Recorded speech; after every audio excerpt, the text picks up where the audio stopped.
Assalamualaikum warahmatullahi wabarakatuh. Apa kabar anak-anak? Semoga dalam keadaan sehat selalu.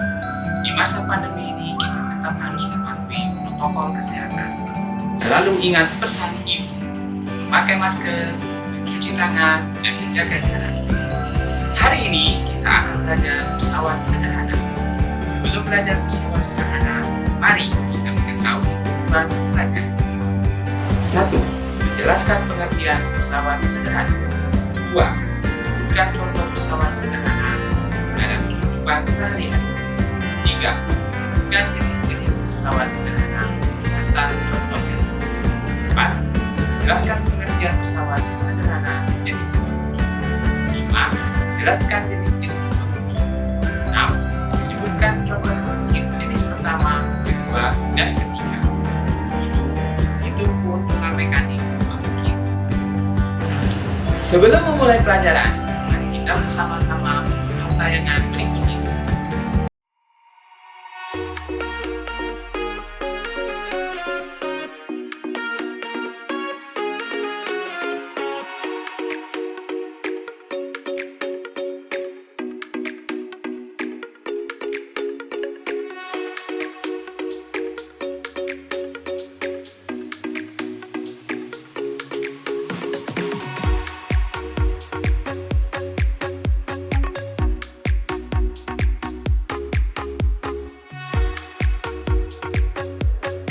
Setelah menonton tayangan tadi, manakah yang lebih mudah?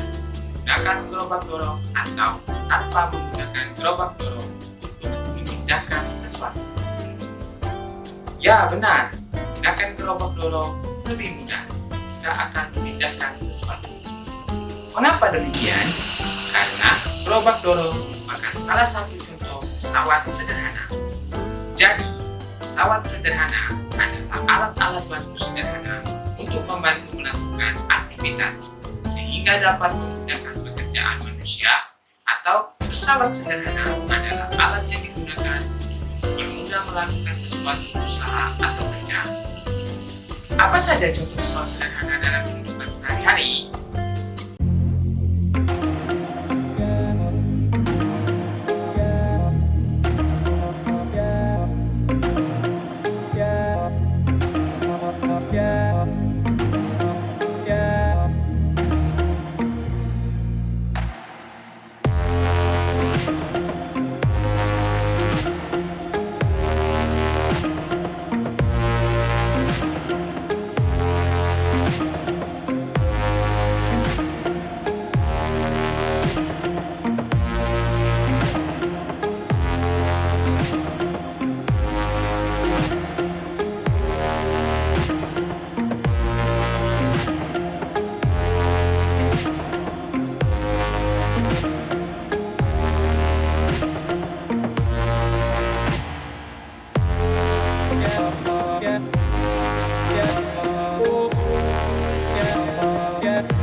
Ada 4 jenis pesawat sederhana, diantaranya katrol, roda berporos, bidang miring, dan tuas atau pengungkit. Katrol merupakan salah satu jenis pesawat sederhana. Kita lebih mudah menimba menggunakan katrol daripada ditarik langsung. Oleh karena itu, katrol pada sumur termasuk pesawat sederhana. Jenis berikutnya adalah roda berporos. Kalian tentu sudah tidak asing lagi dengan sepeda, bahkan sebagian besar di antara kalian pasti pernah menggunakannya. Roda gigi atau gear dan ban pada sepeda adalah salah satu contoh pesawat sederhana yang tergolong roda berporos. Penerapan pesawat sederhana jenis roda berporos adalah kursi roda, mobil, dan sepatu roda. Jenis berikutnya bidang miring. Penerapan bidang miring adalah tangga, sekrup, jalanan di pegunungan, dan pisau. Jenis tuas atau pengungkit. Contoh alat-alat yang merupakan pengungkit antara lain gunting, linggis, jungkat-jungkit, pembuka botol, pemecah biji, sekop, koper, pinset, dan sebagainya.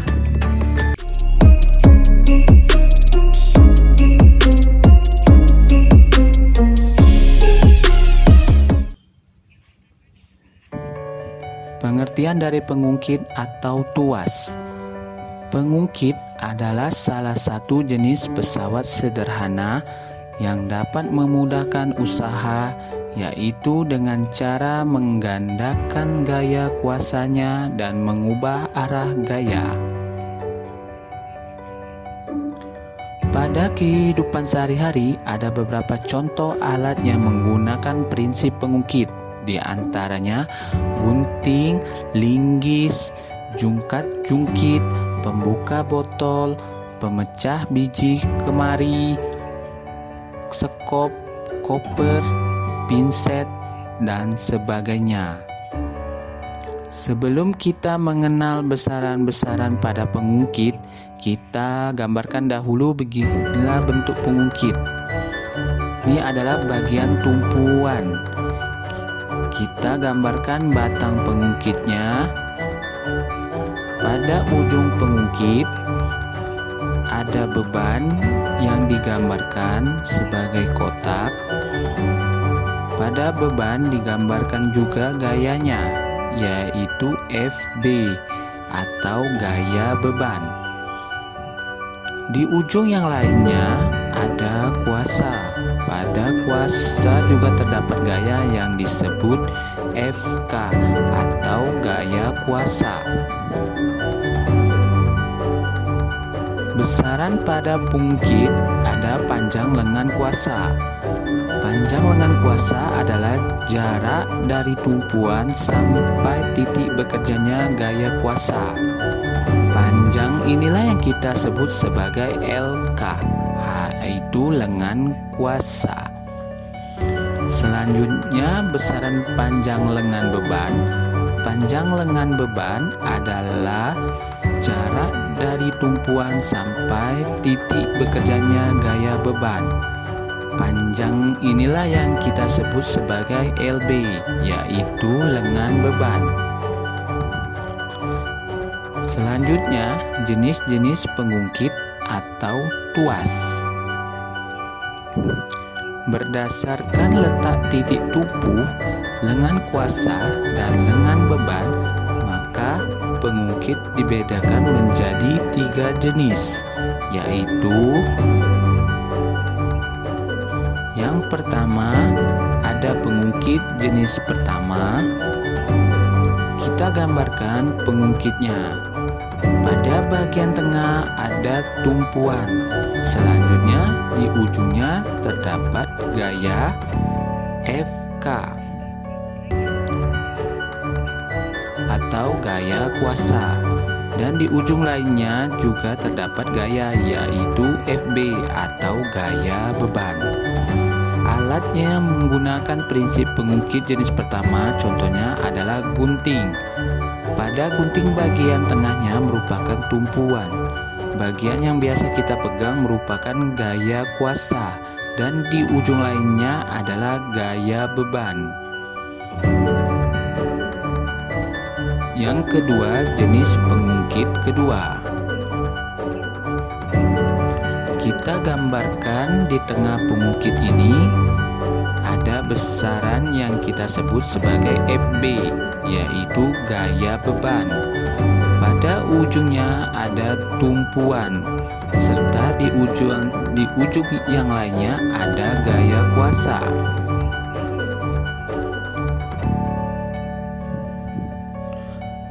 Alat yang menggunakan prinsip pengungkit jenis kedua, contohnya adalah pembuka botol. Pada pembuka botol bagian tengahnya merupakan gaya beban, sedangkan ujung dari tutupnya adalah tumpuan, dan tangan kita merupakan gaya kuasa. Jenis yang ketiga yaitu pengungkit jenis ketiga. Kita gambarkan dulu pengungkitnya. Pada bagian tengah ada gaya kuasa. Di ujung ada gaya tumpuan. Dan di ujung lainnya ada gaya beban.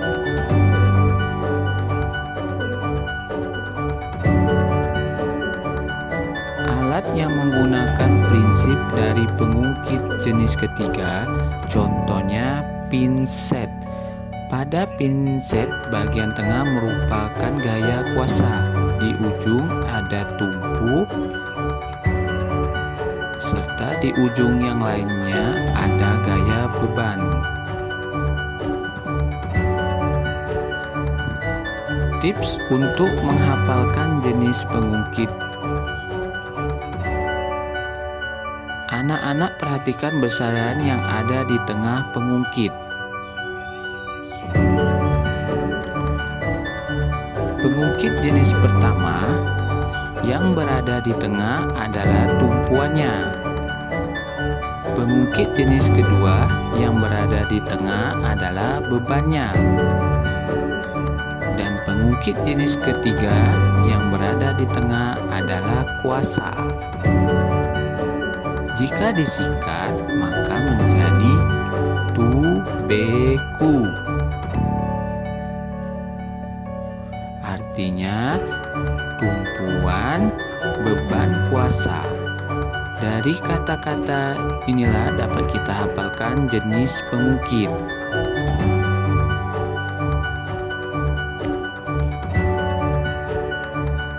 Syarat kesetimbangan dari suatu pengungkit atau tuas FB dikali LB sama dengan FK dikali LK. Persamaan ini sebagai syarat kesetimbangan. Jika diuraikan, maka untuk mencari gaya beban adalah FB sama dengan FK dikali LK per LB. Untuk mencari lengan beban adalah LB sama dengan FK dikali LK per FB. Untuk mencari gaya kuasa, FK sama dengan FB dikali LB per LK. Dan untuk mencari lengan kuasa adalah LK sama dengan FB dikali LB per FK.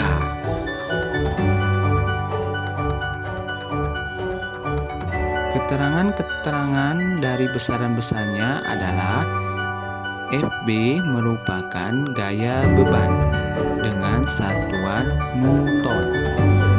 LB adalah lengan beban dengan satuan meter atau sentimeter. FK adalah gaya kuasa dengan satuan Newton.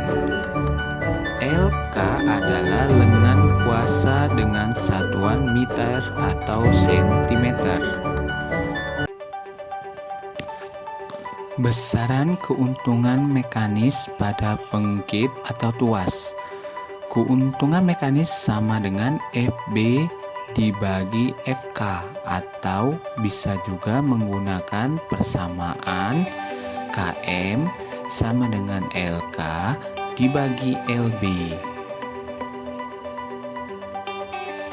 Keterangannya adalah sebagai berikut. Apabila kalian saat mengerjakan soal menghadapi soal yang diketahui hanya massa beban, maka untuk mencari besar gaya beban dapat dihitung menggunakan persamaan FB sama dengan W, yaitu massa dikalikan gravitasi bumi. Nah, keterangannya adalah W merupakan gaya berat dengan satuan Newton. M adalah massa beban dengan satuan kilogram. Dan G adalah percepatan gravitasi.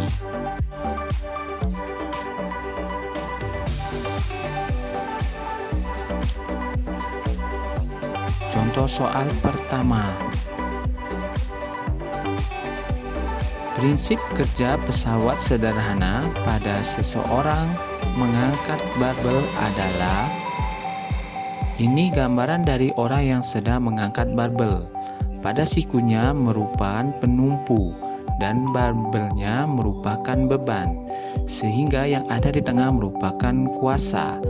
Dari prinsip yang kita gunakan untuk menghafal tubeku, ku adalah kuasa, berada di posisi ketiga, sehingga jawabannya adalah yang D, yaitu pengungkit jenis ketiga.